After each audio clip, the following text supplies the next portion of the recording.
এখানে বলা আছে যে ঈশান তার দৌড়ের ক্লাসের জন্য, বা আমার বলা উচিত তার দৌড় সমিতির জন্য 30 চক্কর দৌড় দিল। ঈশান তাহলে 30 চক্কর দৌড় দিল। তারপর ঈশান তার বিদ্যালয়ে যাবার আগে আরও 4 চক্কর দৌড় দিল।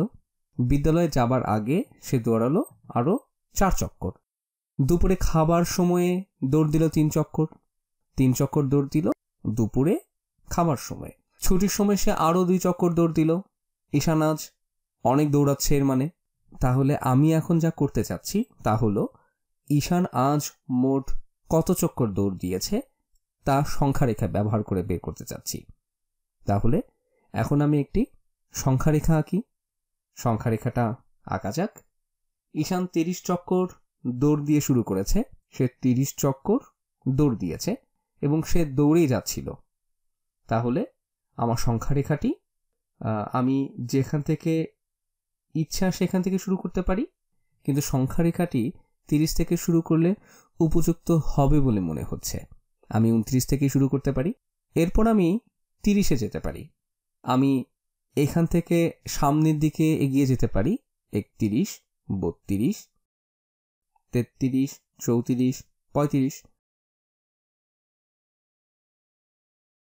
আরও অল্প কিছু নেই, 36, 37, 38, 39, এরপরে এবং এরপরে 40। আমি 41 পর্যন্তও যেতে পারি। সংখ্যারেখাতে আমি এইটুকু জায়গা ব্যবহার করব। তাহলে এখন দেখা যাক। ঈশান 30 চক্কর দিয়ে তার দৌড় শুরু করেছে। সে দৌড় সমিতির জন্য 30 চক্কর দিয়ে তার দৌড় শুরু করেছে। এরপর সে বিদ্যালয়ে যাবার আগে আরও 4 চক্কর দৌড় দিয়েছে।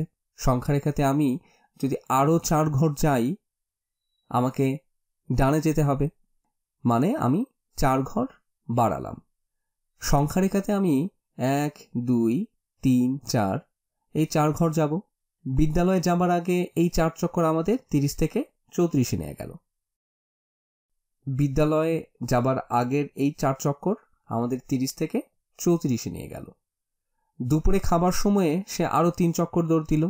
তাহলে 34 থেকে শুরু করে সে 1, 2, 3 চক্কর দিয়ে 37-এ গেল। দুপুরে খাবার সময়ে দেয়া 3 চক্কর আমাদের 37-এ নিয়ে আসলো। আর তারপরে ছুটির সময় সে আরও 2 চক্কর দিল।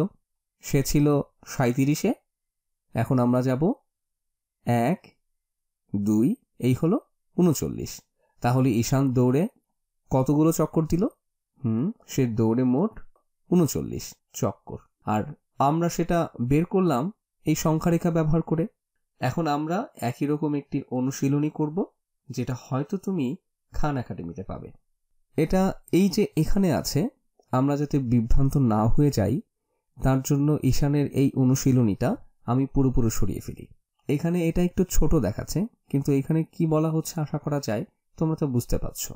একটি লাল পিঁপড়া সেনাদল 100টি পিঁপড়া নিয়ে তাদের কুচকাওয়াজ শুরু করছিল। তাহলে এখানে আমরা 100টি দিয়ে শুরু করব। তারপরে এই লাল সেনাদলের 3টি পিঁপড়ে গর্তে পড়ে হারিয়ে গেল। 3টা পিঁপড়া গর্তে হারিয়ে গেল। আরও 3টা পিঁপড়াকে একটি পাখি খেয়ে ফেলল। এটা খুবই দুর্ভাগ্যজনক। আর একটি পিঁপড়া উড়ে গেল, আর একটি পিঁপড়া উড়ে চলে গেল। আমার মনে হয় পিঁপড়া খুবই হালকা প্রাণী হওয়ার কারণেই এটা হতে পারে। এখানে কোন সংখ্যারেখাটি দ্বারা আমরা খুঁজে পাবো যে লাল পিঁপড়া সেনাবাহিনীতে আর কতগুলো পিঁপড়া আছে। সেনাবাহিনী তাদের কুচকাওয়াজ শুরু করেছিল 100টি পিঁপড়া দিয়ে।